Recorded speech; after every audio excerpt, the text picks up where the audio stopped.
स्वागत है आप सभी का बीपीएससी के अगले क्लास में। हमने कल जो चर्चा की थी, सबसे पहले तो हमने भौगोलिक संरचना के बारे में बात किया था, बिहार के भौगोलिक संरचना के बारे में। कल हम बात किए थे अपवाह प्रणाली के बारे में, नदियों के बारे में बात कर रहे थे, जिसमें हम नदी, ठीक है, नदी कर लिए, गर्म जल कुंड जो पाए जाते हैं बिहार में वो कर लिए थे, फिर जल प्रपात के बारे में भी कर लिए थे, ठीक है। जल प्रपात के बारे में हमने बात किया था कि जल प्रपात वैसी भौगोलिक स्थिति को कहते हैं जहां नदी पर्वतीय क्षेत्र या फिर पठारी क्षेत्र से तीव्र ढाल के सहारे नीचे उतरती है, वैसे क्षेत्र को हम जल प्रपात बोलते हैं, ठीक है। इसके बारे में हमने अच्छे से डिटेल में चर्चा किया था। जितने भी बिहार में जल प्रपात पाए जाते हैं इन सब के बारे में हमने बात कर लिया था। आज हम जो बात करने वाले हैं वो झीलों के बारे में बात करेंगे। बिहार में बहुत सारे झील पाए जाते हैं जो उत्तरी बिहार के मैदान में पाए जाते हैं, उसके बारे में चर्चा करेंगे। फिर आर्द्र भूमि के बारे में भी चर्चा करेंगे। आर्द्र भूमि क्या है? ईरान में एक रामसर सम्मेलन होता है और वहीं पर ये व्याख्या किया जाता है कि आर्द्र भूमि किस क्षेत्र को माना जाना चाहिए, ठीक है। तो जब आर्द्र भूमि के बारे में चर्चा करेंगे तो इस पे डिटेल में चर्चा करेंगे, ठीक है। सबसे पहले बात करते हैं हम झीलों के बारे में, ठीक है। किसके बारे में बात कर रहे हैं? झील, ठीक है। टाइटल डालिए झील, ठीक है। झील के बारे में हम बात करेंगे। झील के मतलब बिहार में अगर झीलों की बात करें तो उत्तर बिहार के मैदान में जो भी नदियां हैं उनका जो ढलान है, जब हम भौगोलिक स्थिति के बारे में बात कर रहे थे तभी हमने बात किया था कि जो बिहार का मैदान है, बिहार के मैदान का जो ढलान है बहुत ही निम्न है। यानी कि 1 किलोमीटर अगर हम जाते हैं, जहां हम खड़े हैं यहाँ से 1 किलोमीटर आगे जाते हैं तो वहां जाने पर हमें केवल 5 से 6 सेंटीमीटर का ही ढलान मिलेगा। यानी कि बिहार का जो भी मैदान है, स्पेशली उत्तरी बिहार का मैदान, वहाँ की जो ढलान है 5 से 6 सेंटीमीटर प्रति किलोमीटर ढलान है। इस वजह से वहाँ की जो नदियाँ बहती है वो बहुत ही कम ढलान होने के चलते, ठीक है, कम ढलान होने के चलते अपने साथ जो भी अवसाद लेके आती है, अवसाद उसे ज़्यादा दूर तक नहीं ले जा पाती है, जिसकी वजह से अवसाद के निक्षेप वहीं आसपास में जमा होने लगते हैं, जिसकी वजह से नदियों का जो रास्ता है वो विसर्पाकार हो जाता है और एक रास्ता बदलकर दूसरे रास्ते का निर्माण कर लेती है। वहीं जब पहला रास्ता जो होता है, जो उसने त्याग दिया होता है, उसी में पानी भरने की वजह से बिहार में झीलों का निर्माण होता है, ठीक है। समझ में आया? मैंने क्या बताया कि बिहार के मैदानी भागों में बहुत सारे प्राकृतिक झील पाए जाते हैं, ठीक है, प्राकृतिक झील, ठीक है। उत्तरी बिहार का जो मैदान है वहाँ पर निम्न ढाल है और निम्न ढाल के चलते वहाँ के जो नदियों का वेग है वो बहुत ही कम हो जाता है, मंद हो जाता है, जिसकी वजह से जो भी नदियाँ है अपने साथ जो भी अवसाद लेकर आती है उसको ढोने में वो असमर्थ हो जाती है, ज़्यादा दूर तक नहीं ढो पाती है, जिसके फलस्वरूप विसर्पाकार प्रवाह का निर्माण होने लगता है, ठीक है। यानी कि रास्ते में जब अवसाद जमा हो जाएंगे तो फिर जो नदियाँ है वो विसर्पाकार ले लेगी, ठीक है। विसर्पाकार प्रवाह एवं नदियों द्वारा मार्ग के परिवर्तन के कारण ही, ठीक है, नदियों द्वारा मार्ग के परिवर्तन के कारण ही ये झीलों का निर्माण हुआ है। अगर बात करें नदियों की तो गंगा, बूढ़ी गंडक, कोसी, महानंदा, ये सारी नदियां हैं। इन दोनों के द्वारा जो गोखुर झीलों का निर्माण किया गया है मुख्य रूप से वही झील है, ठीक है। ये बात समझ में आ गई? अगर इन झीलों की बारे में अगर हम बात करें तो बिहार में मुख्य झीलें जो हैं वो हैं कांवर झील, ठीक है, कुशेश्वर स्थान का झील, घोंघा झील जिसे घोंघा चाप के नाम से भी जानते हैं, ठीक है, उसके बाद सिमरी बख्तियारपुर झील, उदयपुर झील, ये सारे मुख्य झील हैं, ठीक है। इसमें से कुछ महत्वपूर्ण है जिसके बारे में हम बात करेंगे, ठीक है। सबसे पहला है हम कांवर झील ठीक है, कांवर झील के बारे में बात करते हैं। अगर बिहार में बात करें झीलों को, तो ऐसे झीलों को जो नदियों द्वारा परित्यक्त रास्तों में, ठीक है, परित्यक्त स्थान में जो बना लिया जाता है, उसको बिहार में ताल, चौर या फिर मन के नाम से जाना जाता है। ठीक है, ये जो जलमग्न क्षेत्र हैं इसको हम आर्द्र भूमि क्षेत्र भी बोलते हैं। तो सबसे पहले हम कांवर झील की बात करते हैं। कांवर झील जो है वो बेगूसराय के गांव है मझौल गांव, ठीक है, मझौल गांव, वहाँ पर कांवर झील अवस्थित है। ठीक है, ये फेमस इसलिए है क्योंकि ठंडी के दिनों में साइबेरिया क्षेत्र के जो भी प्रवासी पक्षी है यहाँ पर आकर ठंडी के दिनों में निवास करते हैं, प्रजनन करते हैं, फिर जब ठंडी समाप्त हो जाती है तो फिर अपने यहाँ वो चले जाते हैं। ठीक है, इसलिए फेमस है। इसके साथ साथ यहाँ पर शोध कार्य करने के लिए एक बर्ड बैंडिंग स्टेशन का भी निर्माण किया गया है। ये जो झील है, ये झील धीरे धीरे सिकुड़ रहा है। क्यों सिकुड़ रहा है? अवसादीकरण के चलते, नदियों के द्वारा अवसाद जो लाया जाता है उसकी वजह से। और एक और क्रिया है यूट्रीफिकेशन, आपने पढ़ा होगा साइंस में, ठीक है, साइंस में भी पढ़ना है, ज्योग्राफी में भी पढ़ना है। यूट्रीफिकेशन क्या है? जैसे कोई जगह होता है, जैसे तालाब हम मान ले, तो तालाब में एल्गी जैसे जो पौधे होते हैं वो अपना प्रजनन स्टार्ट करते हैं, जिसकी वजह से उनकी जो मात्रा है उसमें वृद्धि होने लगती है और वहाँ पर जल स्तर कम होने लगते हैं। इसी चीज़ को हम यूट्रीफिकेशन के नाम से जानते हैं। तो अवसादीकरण के चलते और यूट्रीफिकेशन के चलते ये जो कांवर झील है उसकी जो एरिया है वो धीरे धीरे कम हो रहा है। ठीक है, ये कांवर झील है, इसमें बहुत प्रकार के वनस्पति पाए जाते हैं। अगर इसमें बात करें तो जैसे हाइड्रा लेरिसिलाटा, ठीक है, हाइड्रा लेरिसिलाटा, पोटोमोगेंटन, ठीक है, उसके बाद है वेल्सनेरिया, लेप्लेराल्स, निम्फसा, सर्पस वेटलल वेरिया, ये सारे जो वनस्पति है यहाँ पर पाई जाती है।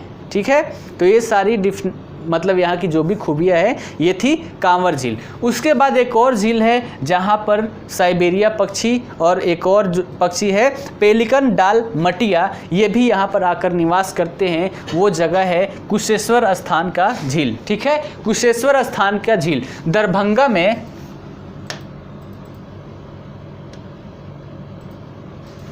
ठीक है, दरभंगा में एक जगह है कुशेश्वर स्थान का झील, वहीं पर ये झील अवस्थित है और उसी जगह के नाम पर इसका नाम पड़ा है कुशेश्वर स्थान का झील। ये जो झील है इसकी जो आकृति है वो घटते बढ़ते रहती है। एक चीज़ और बता दूं कांवर झील के बारे में, अगर एशिया की सबसे बड़ी झील, ठीक है, सबसे बड़ी गोखुर झील की अगर बात की जाए, गोखुर झील पूरे एशिया में, तो सबसे बड़ी है कांवर झील जो बिहार में पाई जाती है। ठीक है, ये कांवर झील से रिलेटेड था। अभी हम बात कर रहे हैं किसके बारे में? कुशेश्वर स्थान के झील के बारे में। ठीक है, तो इसका जो क्षेत्रफल है वो बढ़ते घटते रहता है, यानी कि बरसात के दिन में जब नदियों का पानी ज़्यादा होने लगता है तो इसका जो एरिया है वो बढ़कर लगभग 100 वर्ग किलोमीटर में फैल जाता है। फिर जब बरसात का मौसम ख़त्म हो जाता है तो जब यहाँ से पानी का निकासी होने लगता है तो फिर ये इसका जो एरिया होता है वो 20 से 25 किलोमीटर के आसपास रह जाता है, यानी कि इसका जो एरिया है, क्षेत्रफल है, वो घटते बढ़ते रहता है। ठीक है, अगर यहाँ प्रवासी पक्षियों की बात करें तो प्रवासी पक्षियों में पेलिकन डालमटिया और साइबेरियन क्रेन जो है उनके जोड़े यहाँ पर आते हैं, प्रवास करते हैं ठंडी के दिनों में। ठीक है, 1972 ईस्वी में इस झील को पक्षी अभयारण्य घोषित किया गया था। ठीक है, कब? 1972 में। ठीक है, अगर नदियों की बात करें तो इसमें कमला नदी है, करेह नदी है, इन सब नदियों के पानी की वजह से, ठीक है, जब इन नदियों में वर्षा का पानी का स्तर बढ़ता है तो फिर ये झील का जो एरिया है वो भी बढ़ जाता है। ठीक है, उसके बाद एक झील है घोंघा झील। ठीक है, उसके बाद है सिमरी बख्तियारपुर का झील। घोंघा झील जो है ये कटिहार जिला है, कटिहार जिला में एक जगह है मनिहारी। ठीक है, कटिहार जिले के मनिहारी नाम का एक जगह है, वहाँ पर अवस्थित है, जिसका क्षेत्रफल लगभग 5 वर्ग किलोमीटर के आसपास है। ये जो झील है बहुत सारी छोटी छोटी झीलों के मतलब इसमें बहुत सारी छोटी छोटी झीलें शामिल है। ठीक है, अगर इसके जल स्रोत की बात करें तो कुछ नदियां हैं जैसे महानंदा। ठीक है, महानंदा नदी से इसमें कुछ जल आता है और साथ में वर्षा का जल जो है वो भी एक मुख्य स्रोत के रूप में कार्य करता है इसमें जल स्तर के लिए। ठीक है, उसके बाद है सिमरी बख्तियारपुर का झील। ये जो है सहरसा जिला है। ठीक है, सहरसा में जगह है सिमरी बख्तियारपुर और उसी जगह के नाम पर भी इस झील का नाम सिमरी बख्तियारपुर झील रखा गया है। ठीक है, ये जो झील है ये बहुत सारी छोटी छोटी झीलों को मिलाकर एक झील का निर्माण किया गया है, जिसमें मुख्य रूप से सरदिया झील, कुमेबी, गोबरा, जमुनिया, ये सारे जो झील है इन सब झीलों के सहयोग से सिमरी बख्तियारपुर झील का निर्माण हुआ है। ठीक है, तो ये सारे हमारे थे झील। अगर और भी झीलों की बात करें तो बहुत सारे झील हैं जिसे जलमग्न आर्द्र भूमि बोला जाता है। जैसे जितने हैं सबके नाम एक बार ले लेते हैं। जैसे कांवर झील है, कुशेश्वर स्थान का झील है, घोंघा चाप झील है, सिमरी बख्तियारपुर झील है, उदयपुर झील, भूसारा झील, केसरिया चौर, ठीक है, ब्रह्मपुरा मन, मानसी चौर, चैता चौर, भगवा चौर, भरथुआ चौर, बोरा चौर, मुरादपुर चौर, हरिया चौर, राघोपुर चौर, परबा मुरली चौर, ये सारे बिहार में अवस्थित झील है। ठीक है, जलमग्न आर्द्र भूमि क्षेत्र हैं। ठीक है, अगर जिला की बात करें तो सहरसा जिले में भगवा चौर, बोरा चौर, परबा मुरबी चौर, मुरादपुर चौर, ये सारे सहरसा में अवस्थित है। बेगूसराय में अवस्थित है हमारा कांवर झील। तो सबसे पहले झील के बारे में आप लोग लिख लीजिए, टाइटल डालिए झील। ठीक है, टाइटल डालिए झील।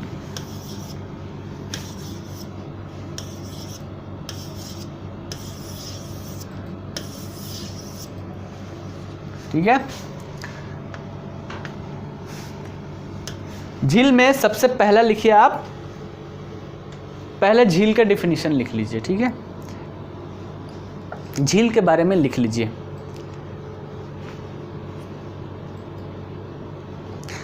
लिखिए, बिहार के मैदानी भागों में अनेक प्राकृतिक झीलों का निर्माण हुआ है, या फिर अनेक प्राकृतिक झील पाई जाती हैं। अनेक प्राकृतिक झील पाई जाती हैं।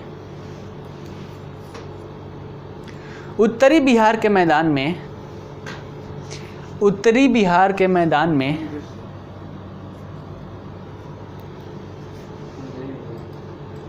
निम्न ढाल होने के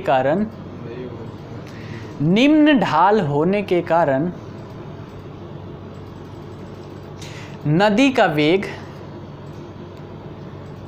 का वेग बहुत ही कम हो जाता है, बहुत ही मंद हो जाता है, जिसके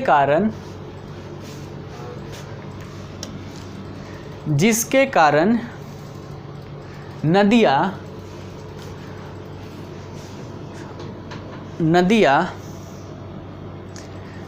अपने द्वारा लाई गई अवसादों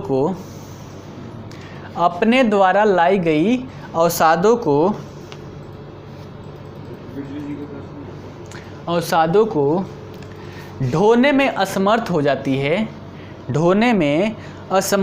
जाती है,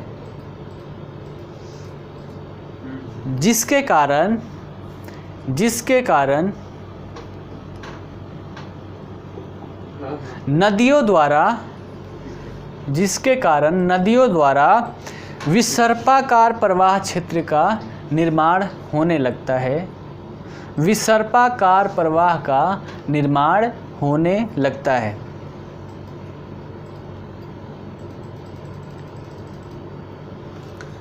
आगे लिखिएगा, विसर्पाकार प्रवाह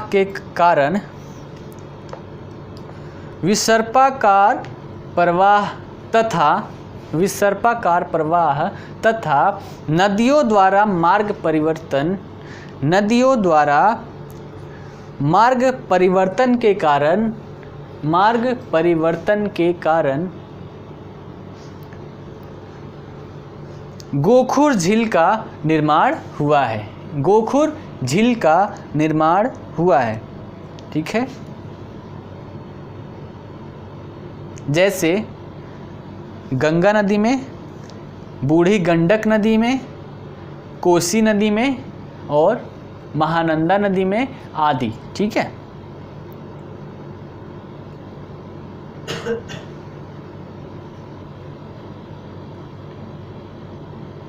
आगे लिखिए, झीलनुमा जलमग्न क्षेत्र को, झीलनुमा जलमग्न क्षेत्र को, झीलनुमा जलमग्न क्षेत्र को उत्तर बिहार में ताल, चौर या फिर मन के नाम से जानते हैं, मन के नाम से जानते हैं। ये जलमग्न क्षेत्र आर्द्र भूमि कहलाता है, आर्द्र भूमि कहलाता है। सबसे पहला टाइटल डालिए आप लोग, कांवर झील।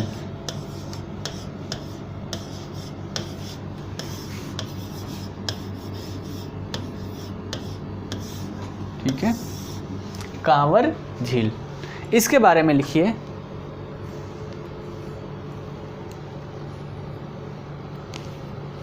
यह झील एशिया का सबसे बड़ा गोखुर झील है, एशिया का सबसे बड़ा गोखुर झील है। यह झील एशिया का सबसे बड़ा गोखुर झील है जो बेगूसराय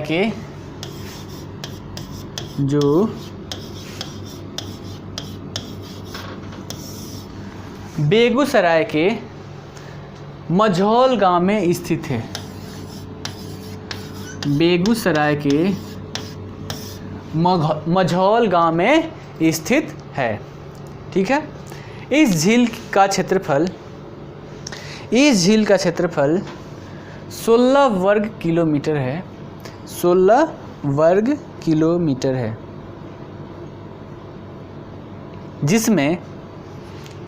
जिसमें विशिष्ट प्रकार की वनस्पतियाँ पाई जाती है,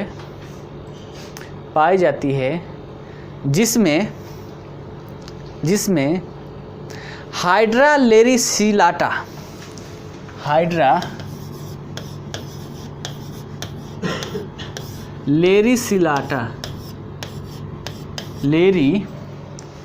लेरिसिलाटा, ठीक है, लेरिसिलाटा, कमा पोटोमोगेंटन,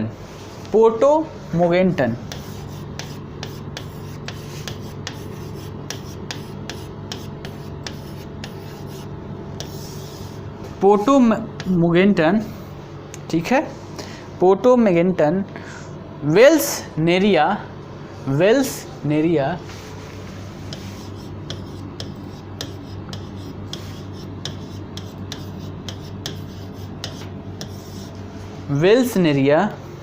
ठीक है, लेप्लराल्स,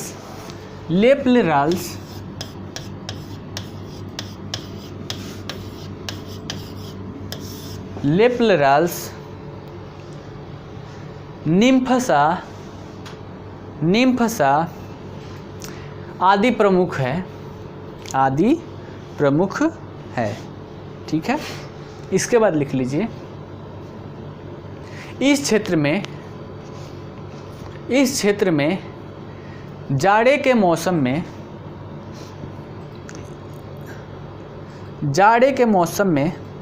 क्षेत्र की जगह पे झील लिख लीजिए, ठीक है, झील की बात कर रहे हैं। इस झील में जाड़े के मौसम में साइबेरिया क्षेत्र के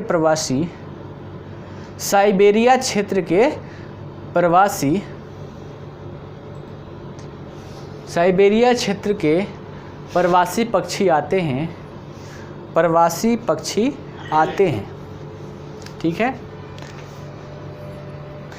इस झील के पास शोध कार्य के लिए बर्ड बैंडिंग स्टेशन का स्थापना किया गया है। बर्ड बैंडिंग स्टेशन का स्थापना किया गया है। ठीक है,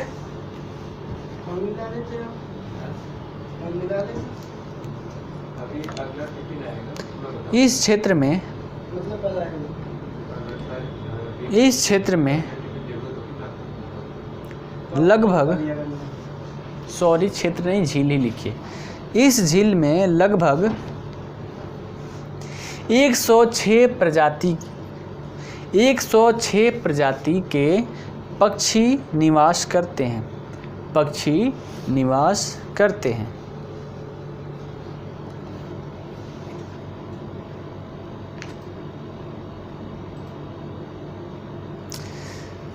भारी मात्रा में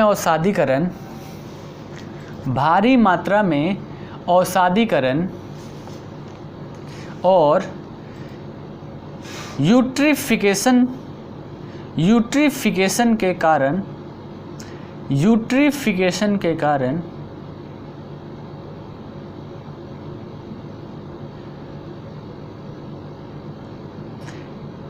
इसकी जल स्तर में कमी आ रही है तथा क्षेत्रफल लगातार घट रहा है, जो एक चिंता का विषय है।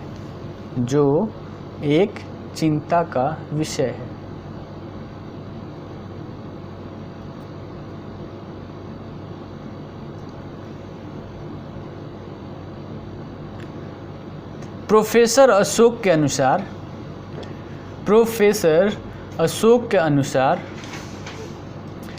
1980 ईस्वी तक यह झील प्रवासी पक्षियों के वृहद प्रजनन का क्षेत्र था, जिसमें अब लगातार कमी आ रही है।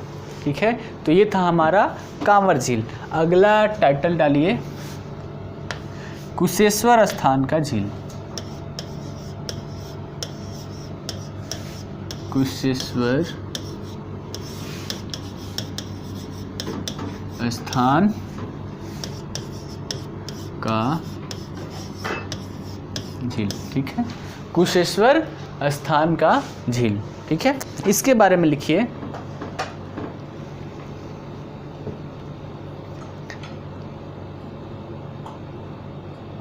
यह झील दरभंगा के कुशेश्वर स्थान में स्थित है। दरभंगा के कुशेश्वर स्थान में स्थित है।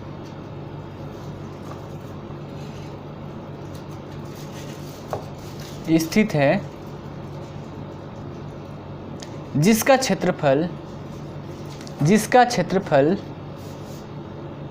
घटते बढ़ते रहता है। ठीक है, आगे लिखिएगा। वर्षा के मौसम में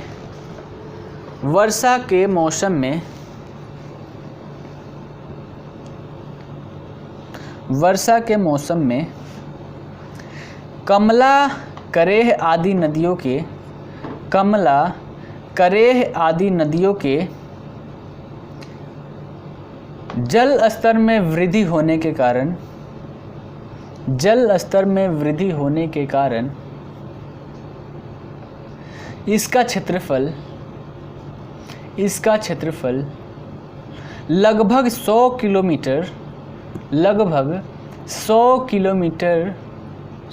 वर्ग किलोमीटर के आसपास तक पहुंच जाता है, जबकि सामान्य मौसम में इसका क्षेत्रफल 20 वर्ग किलोमीटर होता है। 20 वर्ग किलोमीटर होता है। इस झील में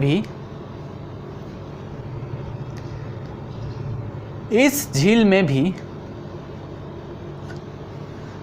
प्रवासी पक्षियों का निवास है।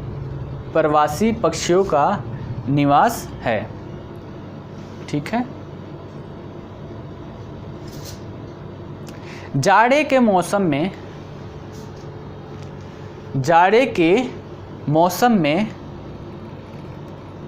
प्रवासी पक्षी पेलिकन डालमटिया तथा साइबेरियन क्रेन यहाँ प्रवास करते हैं। ठीक है। 1972 ईस्वी में इसे पक्षी अभयारण्य घोषित किया गया।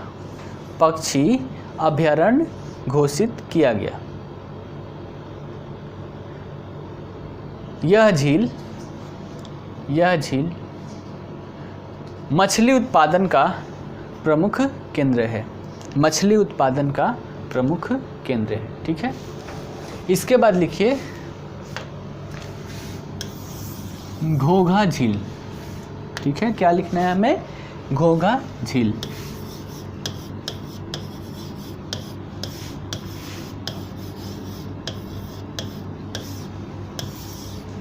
घोघा झील, इसके बारे में लिखिएगा। यह झील कटिहार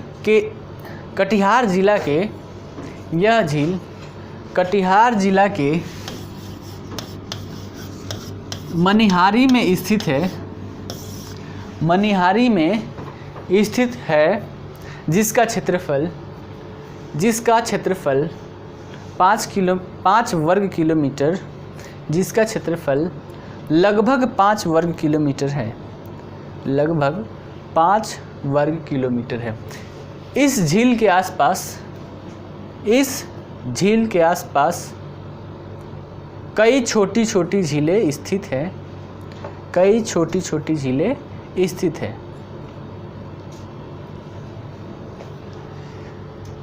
झील के जल का स्रोत महानंदा नदी तथा मानसूनी वर्षा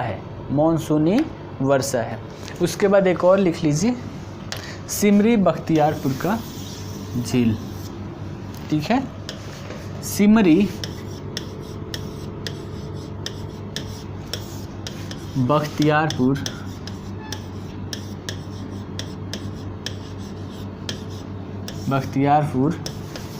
का झील। ठीक है। सिमरी बख्तियारपुर का झील। इसमें थोड़ा सा लिख लीजिए, यह झील सहरसा जिला के सिमरी बख्तियारपुर में स्थित है, जिसका निर्माण कई छोटे छोटे झीलों के मिलने से हुआ है, जिनमें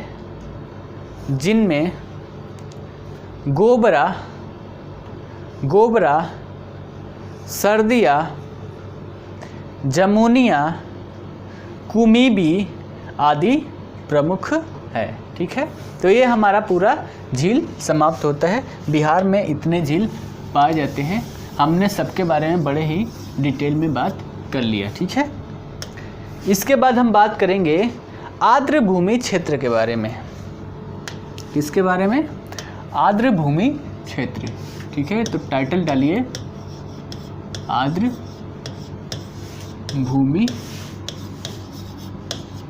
क्षेत्र, ठीक है, आर्द्र भूमि क्षेत्र। चलिए, आर्द्र भूमि क्षेत्र क्या होता है?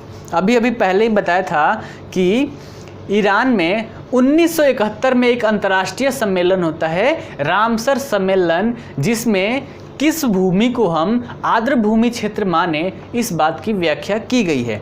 तो इस सम्मेलन के अनुसार आर्द्र भूमि वह क्षेत्र है जो दलदली भूपट्टी, वनस्पति पदार्थों से ढकी भूमि, प्राकृतिक या कृत्रिम, अस्थायी या अस्थायी, स्थिर या बहता हुआ, मीठा, खारा या नमक के पानी के क्षेत्र और समुद्री पानी के वे क्षेत्र जो ज्वार में 6 मीटर पानी में डूब जाता है, 6 मीटर पानी में डूब जाता है, वैसे क्षेत्र को आर्द्र भूमि क्षेत्र मानेंगे। ठीक है, वैसे क्षेत्र को आर्द्र भूमि क्षेत्र मानेंगे। ठीक है, रामसर सम्मेलन हुआ था कब? 1971 में। ईरान में जगह है रामसर, वहीं पर सम्मेलन हुआ था, रामसर सम्मेलन, जिसमें आर्द्र भूमि को परिभाषित किया गया था। ठीक है, अगर आर्द्र भूमि क्षेत्र की बात करें तो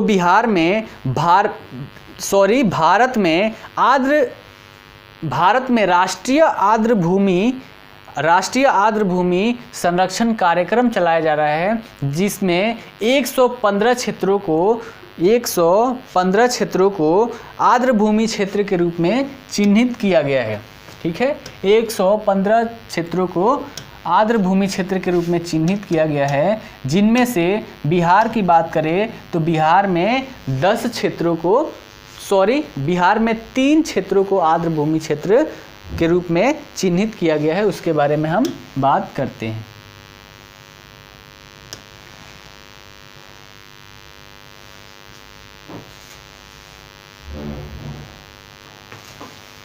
ठीक है, चलिए, अभी मैंने क्या बोला कि जो कार्यक्रम चलाया जा रहा है, राष्ट्रीय आर्द्र भूमि संरक्षण कार्यक्रम, इसके तहत 115 आर्द्र भूमि क्षेत्र को चिन्हित किया गया है। 115 में से बिहार में 3 क्षेत्रों को संरक्षित किया गया है। पहला है कांवर बेगूसराय। ठीक है, कांवर झील जो हमने बात किया था, ठीक है, ये है कहाँ? बेगूसराय। ठीक है, उसके बाद जो दूसरा है बारीला। ठीक है, बारीला, ये कहाँ है? वैशाली में। और तीसरा जो है वो कुशेश्वर स्थान।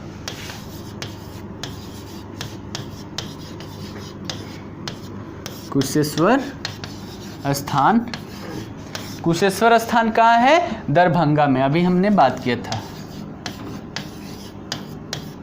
ठीक है, तो भारत के 115 आर्द्र भूमि क्षेत्रों में से 3 आर्द्र भूमि हमारा बिहार में अवस्थित है। ठीक है, इसके बारे में हम लिखते हैं। सबसे पहले आर्द्र भूमि क्षेत्र के बारे में लिखिए।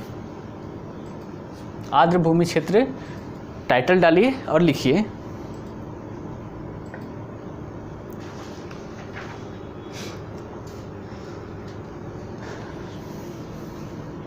उन्नीस सौ इकहत्तर में ईरान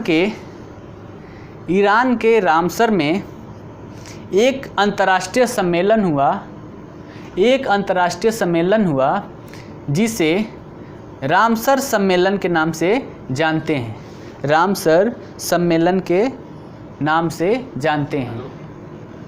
इस सम्मेलन में आर्द्र भूमि क्षेत्र की परिभाषा दी गई, जिसके अनुसार अब आगे लिखिएगा डैश देके। आर्द्र भूमि वह क्षेत्र है जो दलदल, दलदली भूपट्टी, वनस्पति पदार्थों से ढकी भूमि, वनस्पति पदार्थों से ढकी भूमि, प्राकृतिक या कृत्रिम, अस्थाई या अस्थाई, अस्थाई या अस्थाई, स्थिर या बहता हुआ, स्थिर या बहता हुआ, मीठा, खारा या नमक के पानी क्षेत्र, या नमक के पानी क्षेत्र, और समुद्री पानी के वे क्षेत्र जो ज्वार में 6 मीटर तक पानी में डूब जाता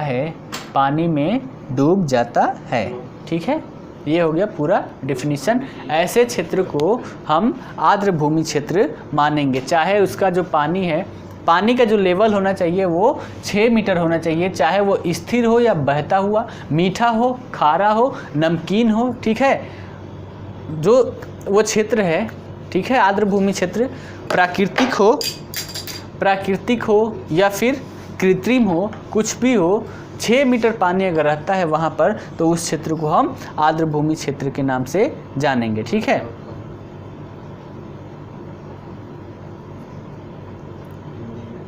चलिए आगे लिखिए। उत्तरी बिहार के मैदान में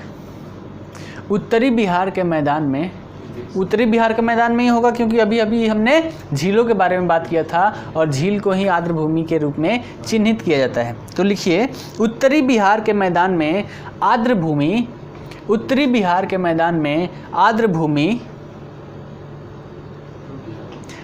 भूमि मूल रूप से मीठे जल के स्रोत हैं, ठीक है, क्योंकि नदियों द्वारा लाए जाते हैं और नदियों द्वारा जो भी जल लाया जाता है वो मीठा जल होता है। समुद्रों में, ठीक है, महासागरों में पाया जाता है नमकीन जल, ठीक है। तो उत्तरी बिहार के मैदान में आर्द्र भूमि मूल रूप से मीठे जल के स्रोत के रूप में झील, मन, चौर, दियर आदि के रूप में पाया जाता है, ठीक है। झील भी हो सकता है, ठीक है, मन, चौर सबको तो एक ही बोलते हैं उत्तरी बिहार में, अभी लिखवाया था, ठीक है। उसके साथ ही दियर आदि के रूप में पाया जाता है, ठीक है। आगे लिख लीजिए, भारत में राष्ट्रीय आर्द्र भूमि संरक्षण कार्यक्रम, नेशनल वाटर कंजर्वेशन प्रोग्राम, ठीक है, प्रोग्राम के तहत 115 आर्द्र भूमि चिन्हित किया गया है। आर्द्र भूमि इंग्लिश में इसे वेटलैंड बोलते हैं, वेटलैंड, ठीक है। 115 आर्द्र भूमि चिन्हित किया गया है, जिसमें से बिहार के 3 आर्द्र भूमि क्षेत्रों को चिन्हित, संरक्षित किया गया है, ठीक है। चिन्हित या फिर संरक्षित किया गया है, लिख लीजिएगा। पहला कौन सा है? कांवर, बेगूसराय, ठीक है। दूसरा है बारीला, वैशाली, और तीसरा है कुशेश्वर स्थान, दरभंगा, ठीक है।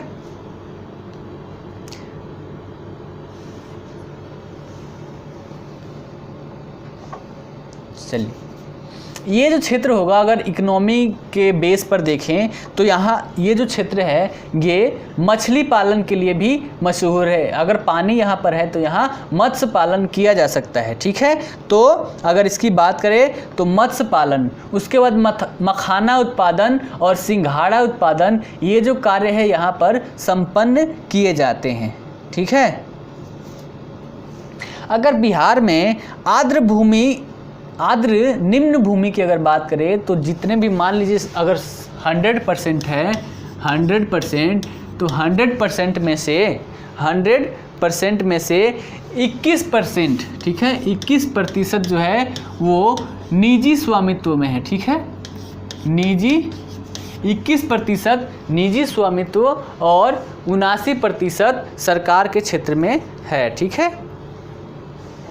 चलिए, इसके साथ ही एक लाइन ये भी डाल लीजिए, ये भी महत्वपूर्ण है। बिहार राज्य सिंचाई आयोग 1971 1971 में राज्य के 3 लाख हेक्टेयर से भी अधिक भूमि को, राज्य के 3 लाख हेक्टेयर भूमि से 3 लाख हेक्टेयर अधिक से भी भूमि को, अधिक भूमि को आर्द्र निम्न भूमि क्षेत्र के रूप में चिन्हित किया गया है। आर्द्र निम्न भूमि क्षेत्र के रूप में चिन्हित किया गया है। ठीक है। बिहार के कुल आर्द्र निम्न भूमि का, बिहार के कुल आर्द्र निम्न भूमि का 21% निजी स्वामित्व में, 21% निजी स्वामित्व में एवं 79% सरकारी स्वामित्व में है। ठीक है, 79% सरकारी स्वामित्व में है। ठीक है, चलिए इतना है।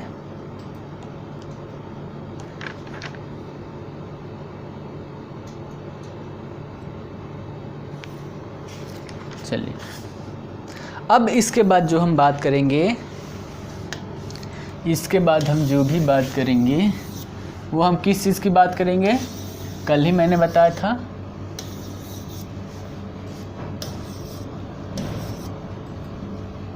अब हम जो बात करेंगे वो करेंगे बिहार की जलवायु के बारे में, फिर मिट्टी के बारे में।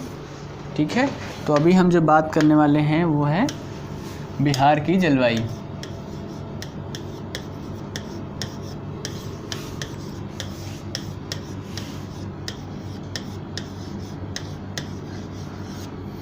ठीक है, बिहार की जलवायु।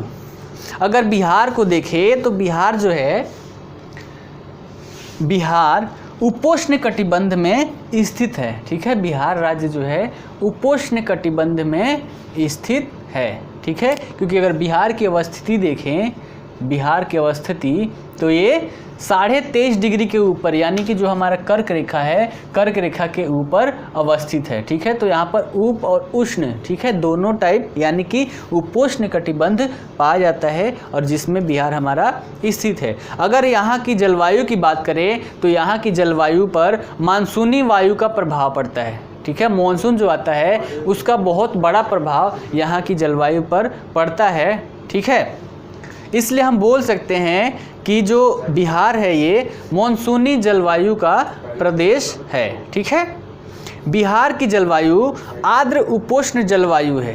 ठीक है, आर्द्र उपोष्ण जलवायु। ठीक है, आर्द्र उपोष्ण जलवायु। ठीक है, अगर किसी स्थान के जलवायु की बात करें तो उसको निर्धारित करने में बहुत सारे कारक होते हैं। ठीक है, जैसे अगर बात करें तो अक्षांश। ठीक है, अक्षांश हो गया। अक्षांश जो है इसका किसी स्थान के जलवायु के निर्धारण में बहुत बड़ा रोल होता है। उसके बाद अक्षांश के बाद इसकी ऊंचाई। ठीक है, ऊंचाई जो है वो भी जलवायु में महत्वपूर्ण भूमिका निभाता है। फिर समुद्र से दूरी कितनी है। ठीक है, समुद्र से दूरी, वायु की दिशा, वहाँ बहने वाली जो वायु है उनकी दिशाएं क्या है, वन कितने हैं। ठीक है, समुद्री जलधाराएं जो है वहाँ आसपास में जो भी पाई जाती है, गर्म है, ठंडी है, ये। ठीक है, इसके बाद यहाँ पर वर्षा की मात्रा क्या है ये, फिर पर्वत। ठीक है, पर्वत कहाँ अवस्थित है, ये सारी चीज़ जो है इनका जलवायु पर प्रभाव पड़ता है। अगर बिहार के बारे में देखें तो बिहार के उत्तर में हिमालय अवस्थित है। ठीक है, अगर बिहार के हम दक्षिण पूर्व में देखें, दक्षिण पूर्व में क्या अवस्थित है, बंगाल की खाड़ी। ठीक है, समुद्र से दूरी की बात करें तो वो भी कारक है। ठीक है, तो ये सारे जो चीज़ है, पवनों की दिशा है, ये सारे चीज़ जो है यहाँ की जलवायु निर्धारण में बहुत महत्वपूर्ण भूमिका निभाती है। ठीक है, इन सभी कारकों को एक में मिलाकर हम क्या बोल लेते हैं, लैंड फॉर्म्स। ठीक है, लैंड फॉर्म्स बोलते हैं इन सभी जो भी कारक हैं इन सबको मिलाकर। ठीक है, इन कारकों में बिहार की जलवायु को प्रभावित करने वाला कारक अक्षांश, ऊंचाई, समुद्र से दूरी और वर्षा की मात्रा। ठीक है, ये जो 4 चीज़ें हैं, अक्षांश, ऊंचाई, समुद्र से दूरी और वर्षा की मात्रा, ये चारों चीज़ बिहार की जलवायु पर महत्वपूर्ण भूमिका निभाती है। इसका प्रभाव बिहार की जलवायु पर पड़ता है। ठीक है, अभी अभी मैंने बात किया था कि अगर अक्षांशीय दृष्टिकोण से देखें तो बिहार जो है वो कर्क रेखा के ऊपर स्थित है, इसलिए संपूर्ण जो बिहार है वो उपोष्ण कटिबंध में पड़ता है। कहाँ पड़ता है? उपोष्ण कटिबंध में। बिहार के पूर्वी भाग, ठीक है, बिहार के पूर्वी भाग जैसे अररिया, किशनगंज, कटिहार, पूर्णिया, सहरसा, ये सब ज़िले हैं, यहाँ पर बहुत ही ज़्यादा वर्षा होती है। ठीक है, बहुत ज़्यादा वर्षा होती है, जिसके कारण यहाँ पर आर्द्र जलवायु पाई जाती है। ठीक है, जबकि अगर उत्तर पश्चिम की बात करें, उत्तर पश्चिम की बात करें, जिसमें हमारे भोपाल, सिवान, सारण है, यहाँ पर अर्ध शुष्क जलवायु पाई जाती है, अर्ध शुष्क जलवायु पाई जाती है।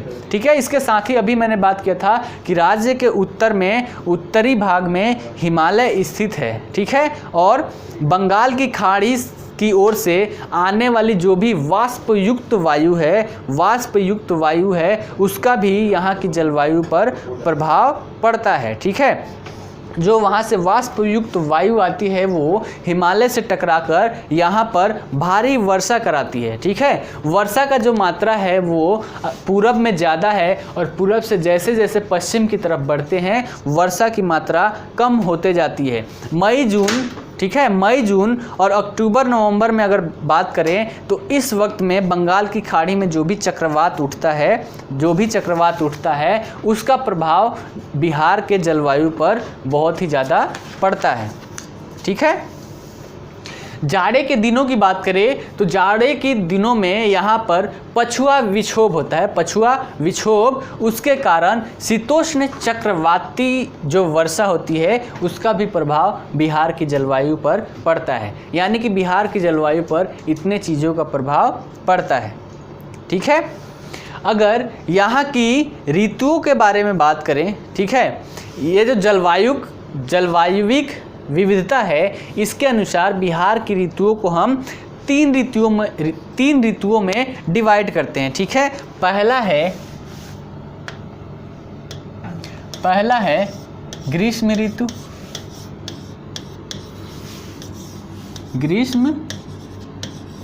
ठीक है, उसके बाद दूसरा जो है वर्षा ऋतु,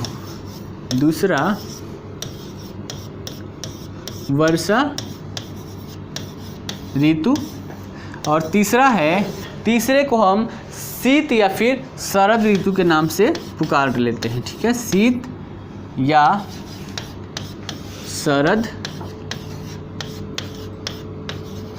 ऋतु। ठीक है, यहाँ की जो जलवायु है उसके अनुसार हम यहाँ की ऋतुओं को 3 भागों में बांटते हैं। पहला है ग्रीष्म ऋतु, दूसरा है वर्षा ऋतु, और तीसरा है शीत या फिर शरद ऋतु। ठीक है, अगर ग्रीष्म ऋतु की बात करें, तो ये मार्च के महीने में प्रारंभ होता है। इस समय सूर्य जो है वो उत्तरायण होता है, और जो हमारा बिहार है वो कर्क रेखा से ऊपर अवस्थित है, यानी कि सूर्य की किरणें डायरेक्टली यहाँ पर पड़ती है, इसलिए इस महीने में यहाँ पर ग्रीष्म ऋतु होता है। ठीक है, मई आते आते यहाँ का जो तापमान है वो बहुत ही अत्यधिक बढ़ जाता है, जो 35 से 45 डिग्री सेल्सियस। ठीक है, 35 से 45 डिग्री सेंटीग्रेड तक चला जाता है। ठीक है, तापमान वृद्धि होती है तो यहाँ का जो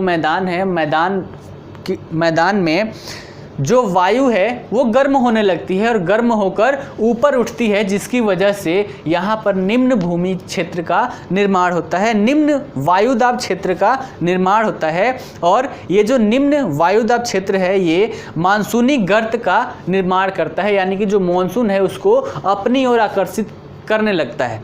ठीक है, समझ में आ रही है बातें? मॉनसून को जब यहाँ पर निम्न वायुदाब का क्षेत्र बनता है तो जो बंगाल की खाड़ी में मॉनसून उठती है उसको अपनी तरफ आकर्षित करता है। ठीक है, आकर्षित करने लगता है। ये बात समझ में आ रही है?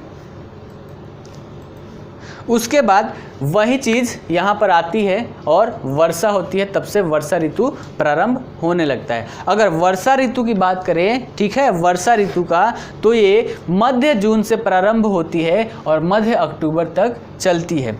ग्रीष्म ऋतु का अंत होते होते, ठीक है, ग्रीष्म ऋतु का अंत होते होते अभी अभी बताया था कि यहाँ पर निम्न वायुदाब का क्षेत्र होने लगता है, ठीक है, जिसकी वजह से जो मानसूनी है मानसून को अपनी तरफ आकर्षित करता है और वहीं यहाँ पर आकर बहुत ही भारी मात्रा में वर्षा कराती है।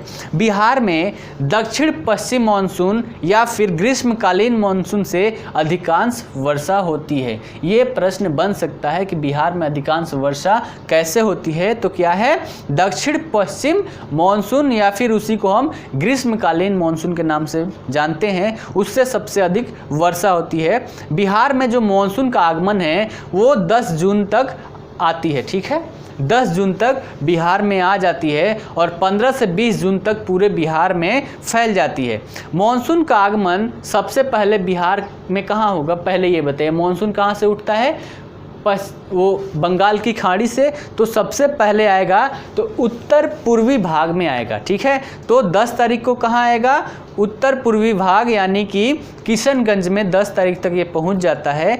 किशनगंज बिहार का सर्वाधिक आर्द्र क्षेत्र, ठीक है, आर्द्र क्षेत्र, आर्द्र वाला जिला है, यानी कि सबसे ज़्यादा वर्षा ग्रहण करने वाला जिला कोई है तो वो कौन सा है, किशनगंज। समझ में आ रही है बातें, ठीक है।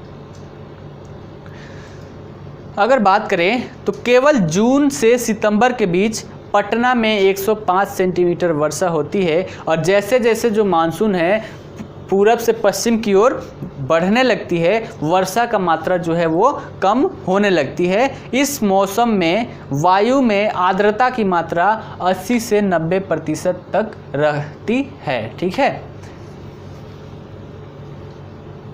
उसके बाद मानसूनी वायु जो है वो जाकर हिमालय में पर्वतीय क्षेत्र से टकराती है, ठीक है, हिमालय में पर्वतीय क्षेत्र से टकराती है और ऊपर उठने लगती है, जिसके कारण शिवालिक श्रेणी, तराई प्रदेश और उत्तरी मैदान जो है, सबके बारे में मैंने बता रखा है, वहाँ पर जाकर बहुत ही अधिक वर्षा करती है। जबकि दक्षिणी बिहार की बात करें, ठीक है, दक्षिणी बिहार की बात करें तो दक्षिणी बिहार के मैदान में सबसे कम वर्षा होती है, ठीक है, सबसे कम वर्षा होती है। उसी दिन बताया था जब भौगोलिक स्थिति बता रहा था तभी।